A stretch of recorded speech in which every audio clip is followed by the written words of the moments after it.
Pour terminer, en fait, c'est une quatrième partie sur ce thème de l'encouragement, comment chercher de l'encouragement. Vous en avez besoin ou pas? Moi aussi, hein, on en a tous besoin. On a vu déjà qu'on pouvait être encouragé par notre identité en tant que chrétien. Il y a beaucoup de choses qui nous donnent de la joie et nous encouragent. On est encouragé par les soins aussi que Dieu nous donne chaque jour, hein, et aussi par la volonté de Dieu qui est là pour m'encourager chaque fois. Mais quand on regarde le monde dans lequel on vit, c'est pas terrible. Hein. Quand moi je regarde les infos tous les matins avant de partir au boulot, des fois c'est assez déprimant, hein, entre les guerres, les meurtres, les morts, c'est incroyable quand même le nombre de choses qui se passent dans ce monde. Il y a vraiment de quoi déprimer. Alors on peut se demander, nous en tant que chrétiens, où est-ce qu'on peut puiser de la joie, hein, dans ce monde de brut, hostile et cruel, hein, c'est vrai. Nous, on sait où aller chercher, hein, tout simplement en levant les yeux vers le ciel, à chercher tout simplement notre Seigneur. Et c'est ça, en fait, vivre véritablement. Parce que s'il fallait vivre dans ce monde et qu'avec ça, franchement, ça ne donne pas envie de vivre. Donc on va un peu parler de cette espérance que nous avons, nous, en tant que chrétiens, ce matin. Première chose, comme je l'ai dit, nous vivons dans un monde hostile. Avec un PowerPoint hostile aussi, j'ai l'impression, hein, ce matin. Dans Matthieu 24, 3 à 6, il est dit, il s'assit sur la montagne des Oliviers, c'est de Jésus dont on parle, et les disciples vinrent en particulier lui faire cette question, « Dis-nous quand cela arrivera et quel sera le signe de ton avènement et de la fin du monde ?» Jésus leur répondit, « Prenez garde que personne ne vous séduise, car plusieurs viendront sous mon nom, disant, « C'est moi qui suis le Christ », et ils suivront beaucoup de gens. Vous entendrez parler de guerre, de bruit de guerre. Gardez-vous d'être troublés, car il faut que ces choses arrivent, mais ce ne sera pas encore la fin. Donc, on dit souvent qu'il y a beaucoup de guerre au jour en ce moment. Ça ne veut pas dire forcément que c'est la fin non plus. Hein. Mais bon, en tout cas, il faut être attentif. Jésus avait annoncé toutes ces guerres, toutes ces choses qui vont se passer, hein, même si ça nous attriste aujourd'hui. Mais on a l'impression quand même que les choses s'accélèrent un petit peu.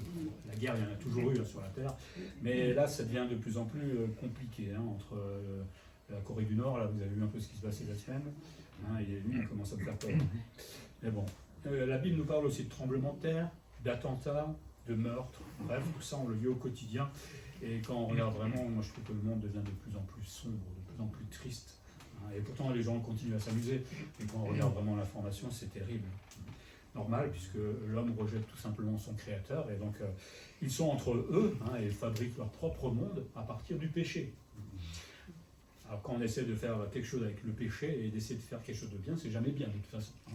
Ou alors c'est bien pour soi, mais c'est pas bien pour l'autre. Et c'est l'autre qui en souffre. Hein.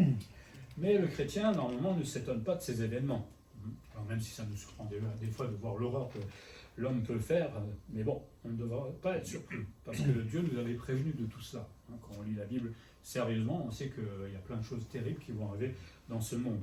Donc il n'y a rien spécialement d'étonnant pour le chrétien, même si on est des êtres humains, on a des sensibilités, hein, on est bien d'accord, mais globalement, on sait ce qui va arriver à cette terre. Et ça devrait nous pousser à rester sur le qui-vive, justement. Hein, parce que Jésus, comme on l'a dit tout à l'heure, risque de bientôt nous prendre. Tchoum, c'est fini, et on est au ciel. C'est bon, hein? Pas de travailler cette semaine, yes.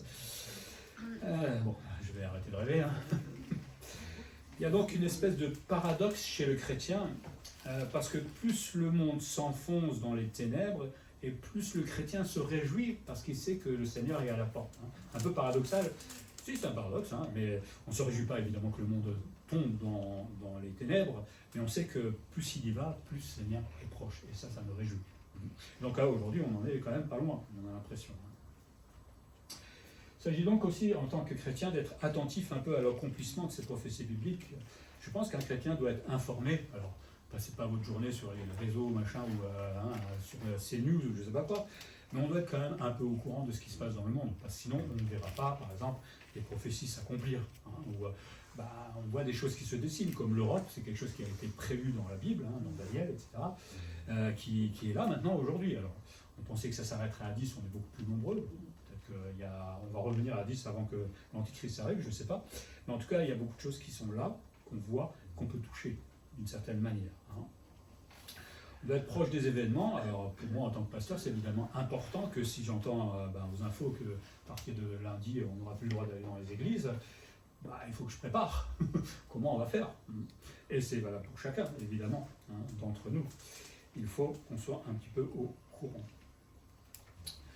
D'autant plus que le chrétien sait que des prophéties doivent encore se réaliser, hein, toutes ne sont pas accomplies. Je parlais de l'Europe tout à l'heure, mais le temple, par exemple aussi, la mondialisation qui est en train de grandir, l'œcuménisme, je ne sais pas si vous comprenez ce mot, c'est que toutes les religions, de toute façon, sont amour, donc tout le monde, au nom de l'amour, on s'est réunis, hein, musulmans, baptistes, je ne sais pas quoi, catholiques, etc., hindouistes, et au nom de l'amour, c'est tous pareil. Tout à fait d'accord. Ça, peut-être, ça sera le travail de l'Antichrist, bien que l'Antichrist, lui, sera adoré lui-même, donc il ne voudra non plus pas de l'œcuménisme. Mais non, on ne peut pas au nom de l'amour. Alors, on aime le prochain, ça c'est clair, mais on ne peut pas être d'accord avec d'autres confessions de foi, ça c'est sûr. Mais le chrétien se réjouit, entre guillemets, entendez bien ce que je dis, devant l'actualité, parce que il voit des choses qui s'accomplissent au fur et à mesure. Et ça, des fois on se demande qu'est-ce qu'on pourrait avoir comme preuve que Dieu existe. Ben ça, c'est des preuves justement que Dieu existe, que les choses s'accomplissent au fur et à mesure. Alors j'ai mis la fin est proche, pour de faire un peu dramatique. Lui aussi, c'est la fin du PowerPoint, j'ai l'impression. Mais plus proche que jamais. On n'a jamais été aussi proche, ça c'est sûr. Et chaque fois qu'on avance, de toute façon, on ne sera jamais plus proche. Je l'ai déjà dit tout à l'heure, mais Paul et d'autres pensaient que Jésus allait revenir de leur époque, décidément. Mais ils ont été un petit peu déçus. Hein. Est-ce que nous sommes, nous, en attente, justement, de ce retour de Jésus-Christ. Alors on sera peut-être aussi déçus parce que on va passer notre vie, on ne verra pas le retour du Seigneur, enfin l'enlèvement de l'Église plutôt. Mais en attendant, nous sommes quand même des heureux spectateurs, heureux je m'entends, de la fin des temps et de voir le plan de Dieu qui est en train de s'accomplir. Le but c'est évidemment pas qu'on se réjouisse de la misère de ce monde, ça je ne suis pas très heureux du tout, mais ce que je vois tout simplement c'est que les choses avancent. Et donc, oui, le Seigneur est proche, il est à la porte. Et c'est aussi savoir se préparer au pire, parce que si le Seigneur est à la porte, ça veut dire que peut-être il y aura de plus en plus de persécutions pour les chrétiens. Ça, c'est aussi un signe, et il y en a beaucoup déjà dans le monde, hélas.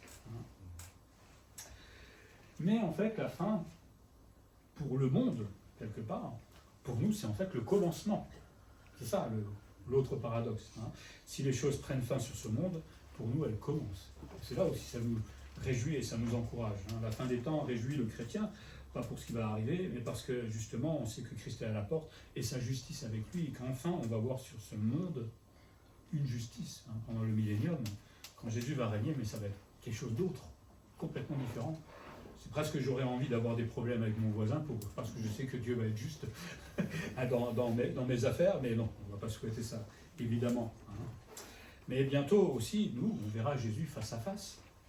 Alors, à la fois, je ne suis pas pressé, et en même temps, je suis pressé, parce que on aimerait être parfait avant de le rencontrer, mais bon, ça, personne ne le sera, évidemment. Mais quel moment ça va être d'être en face de Jésus-Christ. Ça va être bizarre. Prenez le temps d'y penser durant cette semaine. Déjà à quoi il ressemble, avec tout ce qu'on a fait comme portrait, etc. Moi, j'aimerais voir le vrai visage de Jésus. Peut-être que ça n'a rien à voir avec ce qu'on a vu. En tout cas, il n'est pas blond aux yeux bleus. Ça, je vous rassure tout de suite. Il était juif, donc c'est pas possible. Ou alors, c'est vrai que David avait les yeux bleus, il me semble. Donc peut-être, on verra bien. Mais c'est peut-être pas ces yeux qui m'importent le plus. Et ça sera aussi un jour d'évaluation. On a autant la joie de rencontrer le Seigneur, mais on sera évalué pour ce qu'on a fait de bien et de mal durant notre vie chrétienne. Il s'agit donc, on a une année encore devant nous, pour nous préparer à cette rencontre, personnellement, dans notre vie de sanctification, dans notre vie de service, dans la vie au quotidien, de témoignage. On a du temps devant nous pour nous améliorer. Et pour mieux venir bien devant le Seigneur que honteux. Donc si le monde court à sa perte, le chrétien, lui, s'élance vers la glorieuse victoire de Dieu. Donc, oui, c'est déprimant de regarder les nouvelles, mais regardez autrement, avec d'autres yeux peut-être, et vous verrez que pour vous, il n'y a que de belles choses qui vous attendent, en fait. Et pour vous aussi, d'ailleurs. Sinon, il y a deux façons de vivre, c'est ce qu'on va voir un petit peu. Vivre la tête en l'air. On vit dans un triste monde, mais on peut vivre avec la tête en l'air. Je vais l'expliquer. Faites attention, si vous le faites, ne pas prendre un poteau, c'est une image. D'abord, on va voir un peu ceux qui vivent avec la tête tournée vers le sol. Quand on a la tête tournée vers le sol, on a des préoccupations terrestres. On s'occupe profite de ce qu'il y a sur la terre. C'est valable pour le chrétien aussi. Alors, il me faut bâtir une plus grande maison, il faut que je travaille plus pour gagner encore plus d'argent, et puis il faut plus et plus et plus et plus, et à un moment, en fait, on va oublier, ou on n'a plus le temps, en fait, pour l'essentiel. Et on risque de perdre notre temps, tout simplement, parce qu'on ne cherche pas ce que le Seigneur veut. Et en plus, on va mettre beaucoup d'efforts pour faire des choses qui, finalement, vont disparaître d'un seul coup. Si je dois mourir demain, tout ça, ça va apporter quoi, finalement, d'amasser des tonnes d'argent ou des tonnes de voitures, ou je ne sais pas, ça ne va servir à rien. Donc, ça provoque en plus que des problèmes parfois pour nous. Alors, j'ai pas assez d'argent pour la belle maison que je viens de m'acheter, donc ça me crée des problèmes, ou pour la voiture, ou je sais pas quoi, et puis finalement, on devient esclave, en fait, du matérialisme. On se rend même pas compte, même le chrétien, des fois, on est esclave, des fois, du matérialisme. Je m'arrête, des fois, dans ce que moi, j'aime bien acheter, des technologies et tout ça, je me dis, des fois, calme-toi un peu, garçon, c'est vrai, on devient esclave de tout ça. Et puis, ça a créé beaucoup de préoccupations vaines. On a dit ça fait perdre du temps, puis des fois on fait des mauvais investissements, on s'est planté et puis on regrette. Et c'est une fois à la fin de notre vie, juste sur le pas de la mort, peut-être qu'on va s'arrêter, on va se dire en regardant en arrière, il n'y a pas besoin d'attendre la fin de la vie pour faire ça, mais qu'est-ce qu'on a perdu comme temps quand même? Qu'est-ce qu'on a perdu comme temps à travailler comme des malades, à vouloir avoir plus d'argent, à vouloir ça et ça. Et on est passé peut-être des fois à côté de la famille pour certains, à côté de l'essentiel, mais on perd parfois beaucoup de temps quand même. Le risque de vivre la tête vers le sol, c'est de prendre un poteau, entre guillemets, évidemment, parce qu'on ne voit pas ce qu'il y a devant, on ne voit pas les dangers qui sont devant nous. Et ça fait mal, les poteaux, quand vous les prenez. Mais en même temps, si je marche comme ça, je me prive des beaux rayons de soleil. Je ne profite pas du rayon de soleil qui est le Seigneur dans le ciel. Et finalement, ma vie va être austère, va être triste, tout simplement. Mais on peut relever la tête. Et il y en a qui marchent avec la tête tournée vers le ciel. Dans Hébreux 13, 14, il dit « Car nous n'avons point ici-bas de cité permanente, mais nous cherchons celle qui est à venir. » Évidemment, il faut une maison, il faut un appartement, mais ma vraie maison, celle que je bâtis entre guillemets aujourd'hui, elle est là-haut. Elle est gratuite, il n'y a pas de loyer, il n'y a pas d'assurance, il n'y a pas de taxes foncières, il n'y a pas de... Elle est belle ma maison là-haut, non? Et en plus, elle va être certainement très belle et très grande. Donc, vaut mieux peut-être se préoccuper de cette maison des fois, même si, évidemment, on prend soin de la nôtre, on ne va pas arrêter de faire le ménage pour autant, on est bien d'accord. Mais il s'agit là de lever la tête vers le ciel, parce que nous avons déjà un pied au ciel. Un auteur disait « La vie chrétienne, c'est vivre pleinement chaque moment de l'existence terrestre en fonction des réalités et des valeurs célestes. C'est vivre pleinement sa vie familiale, sa vie professionnelle, sa vie personnelle, en les prolongeant, en discernant leur aboutissement au-delà du terrestre, au-delà du visible, du sensible, dans l'invisible, dans l'éternel. La vie spirituelle n'est pas une vie sur le plan de l'esprit, c'est-à-dire par opposition au corps, mais une vie totale, humaine, pratique, inspirée, dirigée et contrôlée par l'esprit. Le chrétien ne vit pas sur la terre comme les autres, il a déjà un pied dans le ciel, donc forcément ça implique beaucoup de choses au quotidien. Ça nous rappelle que nous avons une patrie céleste là-haut, c'est ma vraie vie, et ma vraie vie va se trouver bientôt au ciel. Le Seigneur m'accorde un peu de temps sur cette terre pour grandir, pour apprendre à mieux le connaître, pour parler de lui, mais ma vraie vie va commencer une fois que je pars d'ici. Elle va être sympa, ma vraie vie, non? C'est autre chose, plus de maladie. Ouais. On est bien sur la terre quand même, non? Non, plus de maladie, plus de souffrance, plus de péché. Ah là là, passer une journée sans péché, mais ça va être bizarre ça. Et ne plus ressentir ce besoin de péché au fond. Et puis en plus d'être avec le Seigneur, ça va être formidable. Le chrétien se sait aussi citoyen du ciel. Alors vous êtes citoyen français, ça je le sais, vous avez un passeport ou une carte d'identité, mais comme je le dis souvent, il y a une ligne en plus, écrit, c'est un peu invisible sur les cartes d'identité. Nous sommes citoyens du ciel, habitants du paradis. C'est notre autre pays dans lequel nous allons passer l'éternité. En fait, on est de futurs ressuscités. Ça aussi, il faudrait en prendre conscience. Tous les matins, je me plains en ce moment, j'ai mal partout. J'ai pas mal des fois. C'est le travail peut-être, mais un jour, je vais me lever. Tiens, j'ai plus mal à mon bras. C'est bizarre. Je me fais mal. Ça va faire bizarre de se dire, tiens, je suis ressuscité et je n'ai plus de souffrance. Tiens, je ne suis plus triste au fond de moi. Tiens, j'ai une foi. J'ai plus besoin de la foi puisque je vois Jésus-Christ en face de moi. J'ai plus besoin de toutes ces choses-là. Et tout ça, c'est la marque de notre citoyenneté. Je vais ressusciter un jour. La Bible nous rappelle aussi que nous sommes des voyageurs. Vous aimez les voyages? c'est pas le même genre de voyage. Il y en a qui disent non, il y en a qui disent oui. Mais là, on ne parle pas du même voyage. Hein. Dans 1 Pierre 2,11, il dit, bien-aimés, je vous exhorte comme étrangers et voyageurs sur la terre à vous abstenir des convoitises charnelles qui font la guerre à l'âme. Mais l'idée, c'est d'être voyageur. Un voyageur, c'est quelqu'un qui n'a pas d'attache, en fait. C'est quelqu'un qui sait s'arrêter et qui sait repartir. C'est pareil dans la vie du chrétien. On est des fois bien, hein, on est là, bien au chaud, et puis d'un coup, il se passe des choses. C'est comme si on devait prendre notre tente sur le dos et partir un peu plus loin. Et c'est pas toujours agréable hein, de bouger tout le temps. C'est savoir lâcher prise. Hein. Si on est attaché aux choses d'en bas, ça va être très compliqué de devenir voyageur sur la terre. Mais si on est attaché aux choses d'en haut, alors oui, là c'est beaucoup plus facile de lâcher prise. On regrette des fois certaines choses, hein, évidemment, on n'aimerait pas que ça se passe, mais ok, c'est pas grave. Je sais que je suis du ciel, donc je vais avancer parce que je sais que le Seigneur fait bien les choses, même si c'est pas toujours aussi drôle que je voudrais, mais bon. Je suis un voyageur, certes, mais aussi un voyageur qui a un ordre de route. Hein. Souvent, on veut bien être voyageur avec le Seigneur, on se dit, ouais, je suis un voyageur, hein, quand il aura besoin de moi ou me déplacer, etc., je suis prêt. Hein. Bon, quand il a demandé à Abraham de quitter son pays, lui était vraiment prêt. Il a lâché tout, tout. Si le Seigneur me demandait demain de lâcher tout, ma maison, ma famille, pour aller en Corée du Nord, comme j'aime bien le dire, pour aller évangéliser là-bas, des volontaires, c'est dur quand même. Hein.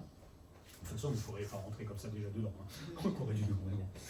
Mais voilà, c'est ça l'idée. Hein. J'ai aussi, c'est pas parce que je suis voyageur, hein, ça donne un peu un côté touriste. Non, j'ai un ordre de route et j'ai une mission, c'est celle d'obéir au Seigneur hein, durant ma vie. Et s'il veut que je me déplace ou qu'il m'arrive des choses dans ma vie, c'est mon Seigneur et c'est ce qu'il fait pour moi. Et puis le chrétien s'amasse aussi des trésors éternels. Matthieu 6, 20 nous dit « Mais amassez-vous des trésors dans le ciel où la teigne et la rouille ne détruisent point, où les voleurs ne percent ni ne dérobent. » On l'a dit, entasser des trésors sur la terre, bon c'est bien pendant un petit moment, hein, mais le vrai trésor, il est dans le ciel. Et c'est là, c'est celui-là qu'on doit remplir. Hein.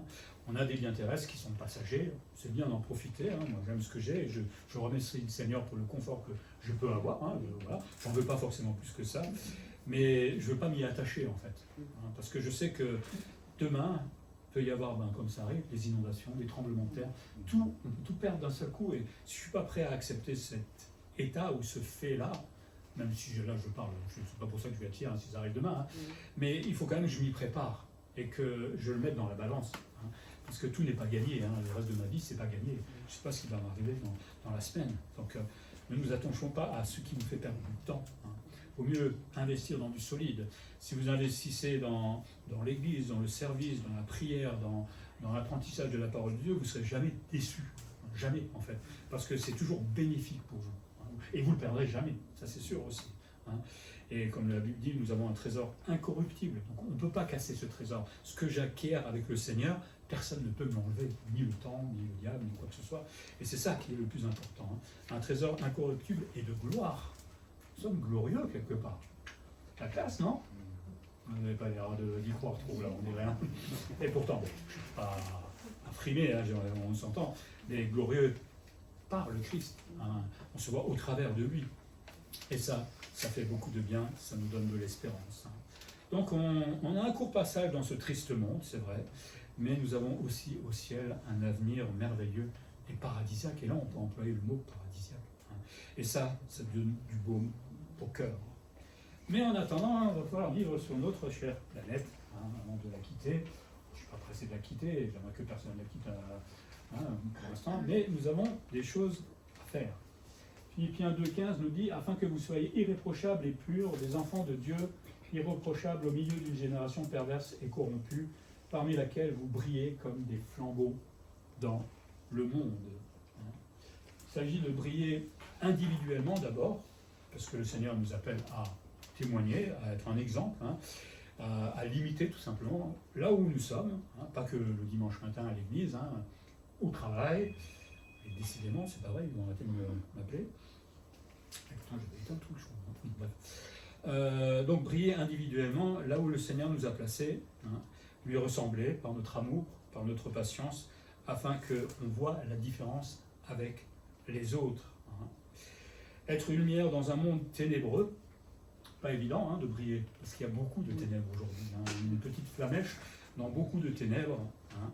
C'est vivre de manière différente, c'est faire ce que mon patron me demande, par exemple, c'est être un exemple un peu partout, dans la famille, à droite et à gauche, avec les amis, c'est pas vivre comme le monde, bref, c'est pas toujours simple, mais voilà, c'est ce qui va briller dans ce monde de ténèbres, et ce qui va peut-être permettre à certains de voir la lumière, et de poser la question, mais pourquoi toi tu brilles, moi je suis tout noir, qu'est-ce que tu as de différent que moi je n'ai pas? L'espérance, tout simplement. Mais on va briller aussi en tant qu'Église, c'est possible seulement si je brille individuellement. On va briller en tant qu'Église par notre amour pour les uns et les autres, quand on sait qu'on est chrétien, et qu'on tape sur les autres, les gens vont dire t'es chrétien, toi, t'es sûr. Non, on est censé aimer. Nous avons, nous, une belle et superbe famille dans le monde. On a la plus grande famille sur le monde, en fait. Les chrétiens, je ne sais pas combien on est quelques-uns, en fait. Et de toutes les races, c'est ça qui est formidable, des vieux, des jeunes, c'est pas mal. Il faudrait qu'on fasse un petit repas fraternel avec tous les chrétiens du... ça serait intéressant, ça. Je sais pas, dans l'église, elle serait un peu petite peut-être, ici. Mais ça, on le fera en tout cas un jour, ce repas fraternel, on sera dans le ciel avec le Seigneur.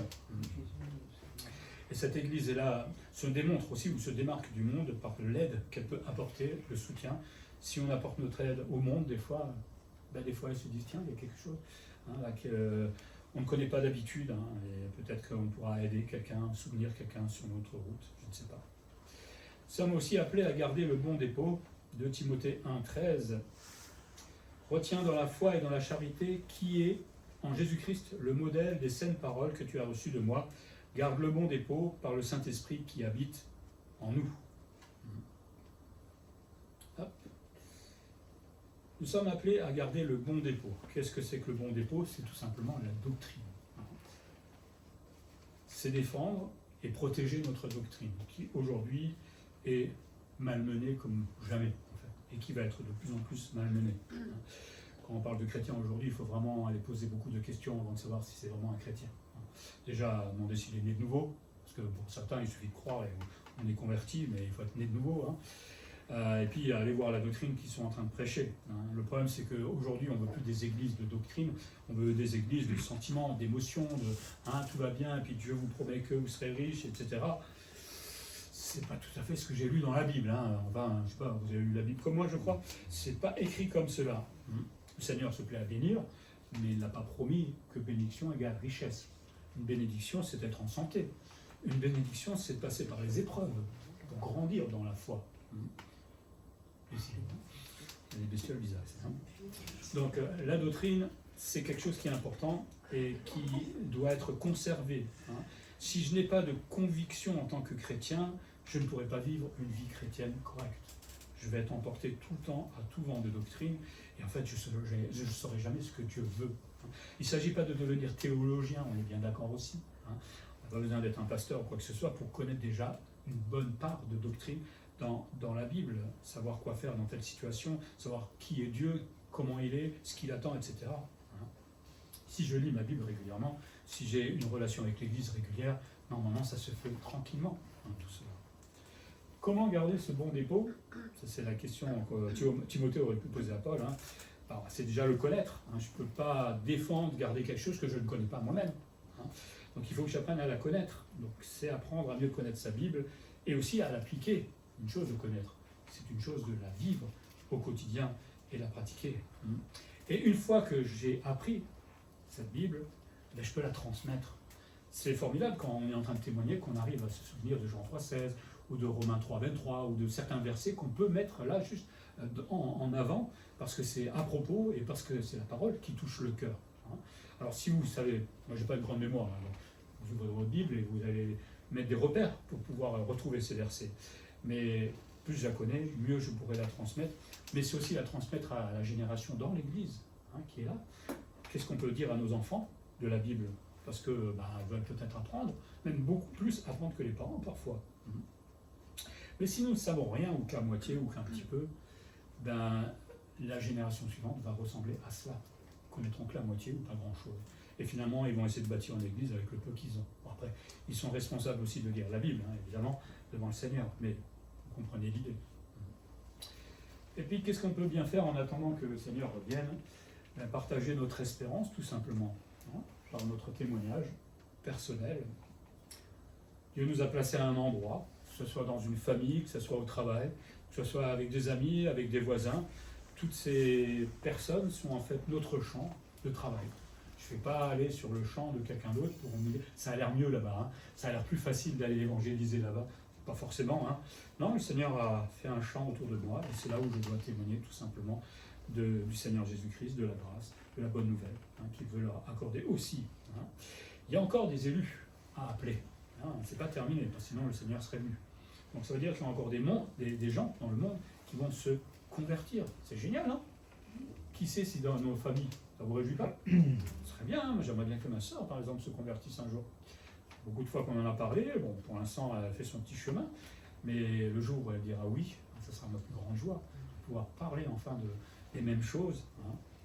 Et puis je serais content qu'elle soit sauvée, surtout, et puis après sa famille, peut-être, qui sait. Bon, on dit des fois, moi je suis un peu défaitiste, hein, je prie pour elle depuis longtemps, ou pour certaines personnes, et je vois rien. Hein. Je me dis des fois, à quoi ça sert? Ben non, il faut continuer, il faut persévérer, parce que peut-être un jour, ça va se passer. Quelle chance, j'ai envie de dire aussi, de participer à ce travail d'évangélisation. Hein. Vous savez, le Seigneur, il a besoin de nous, franchement. Il se débrouillait tout seul et il le ferait 1000 fois mieux que nous. Hein. Mais il s'est dit, tiens, je vais les faire participer à cette œuvre de témoignage, d'évangélisation, de conduire des pécheurs au salut et à la grâce. Ouais, je vais leur faire confiance et ils vont travailler avec moi. Et là, on devrait être fiers, en fait, de pouvoir participer, honorer même, de ce travail que le Seigneur nous demande de faire avec nous. Alors c'est vrai que quand on a annoncé l'évangile à quelqu'un et qu'il se convertit, comment on est, hein, on est sur un petit nuage. On est heureux de voir quelqu'un qui accepte Jésus-Christ dans sa vie. On est moins heureux quand il refuse. Mais bon, c'est sa responsabilité. Hein. Et quand quelqu'un se convertit, qu'on voit se faire baptiser, et qu'il marche dans l'église, franchement, moi je suis content. Moi je suis très heureux de voir cela. On peut aussi partager notre espérance peut-être par différentes activités. Alors sur la BD, si vous n'arrivez pas à lire, hein, ils étaient en comité et ils disaient qu'il faudrait qu'on trouve de nouvelles façons d'annoncer l'évangile au monde d'aujourd'hui, hein, avec une tronche tout triste. Et si on essayait de l'annoncer avec le sourire, hein, bah oui, souvent les chrétiens sont un peu maussades. Hein. Montrons qu'on est heureux d'être chrétien, montrons qu'on a une espérance et on ne peut pas être comme les autres, c'est pas possible de vivre comme cela. Donc on peut partager cette espérance par des traités. Bon, c'est vrai que le traité aujourd'hui, c'est pas vraiment le meilleur moyen, parce que les gens, ils le prennent, ils regardent et ils jettent dans la poubelle. C'est dommage. Ou on peut faire des expos bibles. On a eu l'occasion d'en faire une ici il y a quelques années. On a même le journal qui est venu avec une photo. Donc on a pu témoigner à ces personnes-là. On peut évangéliser, chacun d'une manière ou d'une autre. Hein. On peut créer des cellules chez quelqu'un. On avait commencé à Mongerville, à un moment, une petite cellule avec d'autres personnes qui venaient. Bref, on peut juste développer notre imagination pour trouver des occasions de rencontres, de partage. On peut juste inviter quelqu'un pour un repas, un café. Enfin, il y a mille une manières de faire pour pouvoir évangéliser. Je ne parle pas là d'activisme, on est bien d'accord, parce qu'il y a des chrétiens qui sont tout le temps à l'église, qui font que ça, croyant que c'est bien, c'est pas forcément bien. Mais l'idée, c'est de se poser, de prier et de dire au Seigneur, bah, conduis-moi, peut-être tout simplement dans un projet, dans une idée peut-être qu'on n'a pas encore dans l'église. Hein. Moi, je ne suis pas contre les idées, hein. Je ne sais pas tout, moi, hein. Mais surtout qu'on soit dans la volonté de Dieu et conforme à ce que dit la Bible, tout simplement. Et qui sait si vous n'aurez pas des idées avec un peu d'imagination. Hein. Mais surtout, je pense que si on veut partager notre espérance, c'est avoir un fardeau pour les âmes perdues. Hein. Souvent, nous, le matin, au boulot, on a un brief, et je les regarde tous autour de moi, et je me dis, la plupart ne sont pas convertis. Il y en a qui sont convertis, hein. Il y a des chrétiens, ça c'est aussi ma joie, de savoir que quand je dis bonjour à quelqu'un, on se comprend. Hein. On me pose aussi la question des fois, comment était ton culte? Il y en a qui savent que je suis pasteur. Donc c'est rigolo, hein, parce que généralement ça n'existe pas dans le milieu de travail. Mais je les regarde et c'est vrai que des fois j'aimerais qu'ils puissent être sauvés. Alors c'est pas toujours simple de parler. Hein. J'ai beaucoup de musulmans aussi autour de moi, donc c'est encore plus compliqué. Mais nous sommes sauvés. Ça va, on est tranquille. Hein.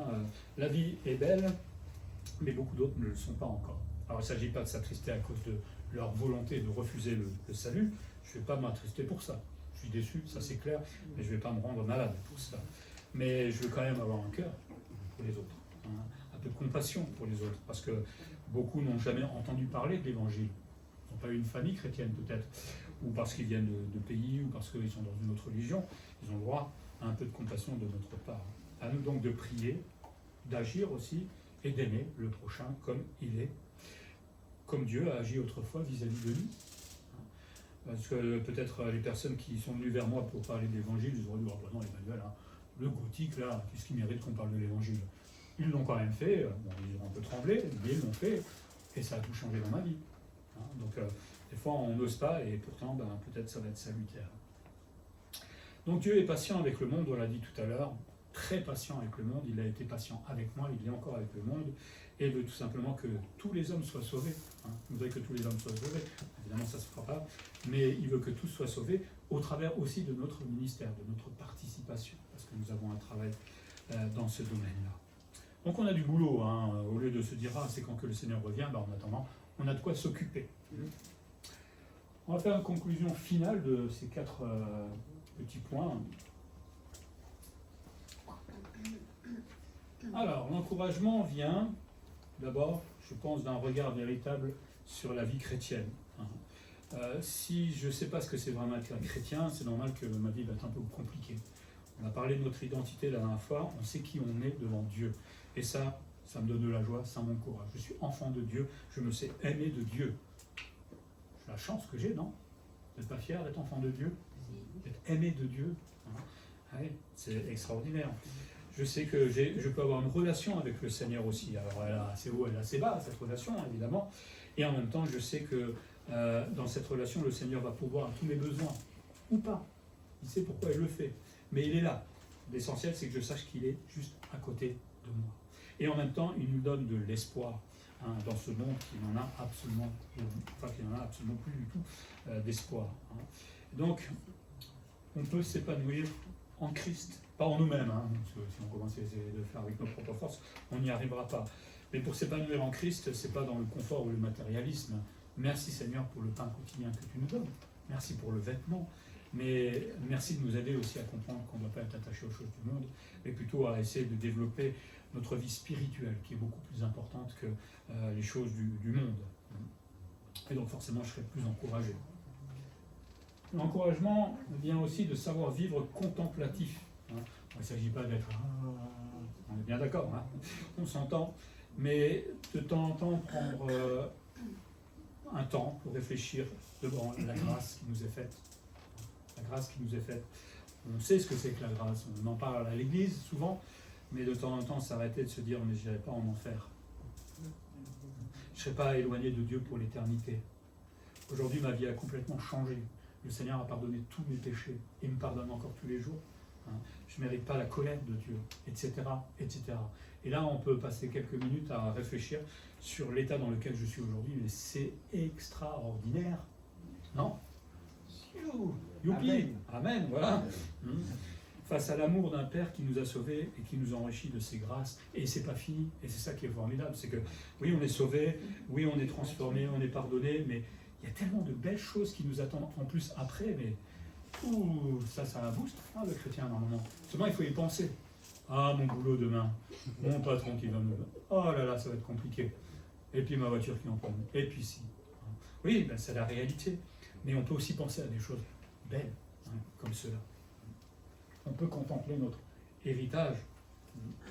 Et oui, parce que vous êtes co-héritier de Christ. Cet héritage, c'est une gloire imméritée. On sera glorieux un jour. On sera co-héritier de Jésus-Christ. Moi, ne méritez pas. On sera auprès de Dieu, comme on l'a dit, pour l'éternité. Ça aussi, ça doit nous encourager au quotidien. Alors, il faudrait en fait qu'on puisse passer 5 minutes dans cet état-là. Un petit voyage de 5 minutes au ciel, pour voir comment ça se passerait, comprendre l'état dans lequel on sera, et puis revenir sur la terre. Je crois que j'aurais pas envie de revenir en fait. Mais comme ça, au moins, on saurait ce qui nous attend. Bon, avec un peu d'imagination, on comprend ce qui nous attend de toute façon. Et puis, pour vivre encouragé ou s'encourager, il faut savoir vivre reconnaissant, parce que nous avons absolument tout en Jésus-Christ. Il n'y a rien qui nous manque. Ce qui nous manque, c'est souvent ce que nous, on se retire de ce que Dieu veut nous donner. Mais sinon, on a absolument tout en Jésus-Christ. On a une aide qui est puissante, toute puissante même. Dieu peut absolument tout. On a un soutien quotidien, dans les bons moments comme dans les moments difficiles, à nous d'accepter évidemment ce soutien de la part du Seigneur. On a un sauveur, alors ça c'est extraordinaire, hein, et un Dieu qui nous pardonne tous les jours. Et je pense que pour tout cela, évidemment, un Dieu mérite tout simplement notre reconnaissance. Et c'est ce qu'il attend de chacun d'entre nous. Et vous savez, quand nous sommes reconnaissants, il est heureux. Alors je ne sais pas si on peut dire que Dieu est heureux. En tout cas, ça lui fait plaisir. Et quand je vis reconnaissant, généralement, ça a un impact sur ma vie personnelle en tant que chrétien. Et je vais pouvoir vivre de façon épanouie. Alors vous avez besoin d'encouragement, si vous avez besoin, vous réécouterez tous les 4 volets qu'on a vus de cet encouragement, et comme ça vous serez boosté pour la nouvelle année. On va prier. Seigneur, si tu ne nous avais pas rencontrés, je me demande vraiment quelle serait ma vie aujourd'hui, et je pense qu'elle serait même terrible, Seigneur, et encore plus déprimée que jamais face à ce monde, face à l'injustice que je détestais autrefois. Mais heureusement, Seigneur, tu t'es présenté à moi et tu m'as accordé ta grâce, Seigneur, tu m'as accordé ton pardon. Et aujourd'hui, tu m'accordes aussi l'espérance, Seigneur. C'est vrai que la vie n'est pas toujours facile dans un monde de brutes qui est parfois terrible, horrible même, Seigneur. Nous pouvons lever la tête tout simplement au ciel et regarder dans ta direction, chercher ton aide, Seigneur, ton soutien, ta joie, tes encouragements, Seigneur. Tout vient de toi, comme on l'a dit, Seigneur. Et apprends-nous à lever notre tête et à ne pas la baisser, mais à marcher toujours encouragé par tes promesses, Seigneur, par la joie que tu veux nous donner. On l'a dit, Seigneur, ce monde est dans la tristesse, mais tu as encore des enfants là qui bientôt se convertiront. Alors mets-les devant d'autres chemins, Seigneur, que nous puissions partager ton évangile et que nous puissions nous réjouir de le voir t'accepter dans leur vie. Je pense que nous avons du monde dans nos familles, peut-être respectives, parmi nos amis, parmi le travail, Seigneur, ou peut-être des personnes comme cela que nous allons rencontrer. Voilà, aide-nous, Seigneur, tout simplement à leur parler de toi. Et aide-nous à être patients, parce que ton retour n'est peut-être pas encore immédiat. Mais prépare-nous aussi, Seigneur, à ce retour, que nous puissions être comme tu le veux, Seigneur, dans ton programme, pour ne pas avoir à rougir le jour où nous serons devant nous. Seigneur, réjouis-nous aujourd'hui, demain après-demain, de nous savoir enfants de Dieu et de savoir que nous allons partager l'éternité avec toi. En Jésus-Christ. Amen. Amen.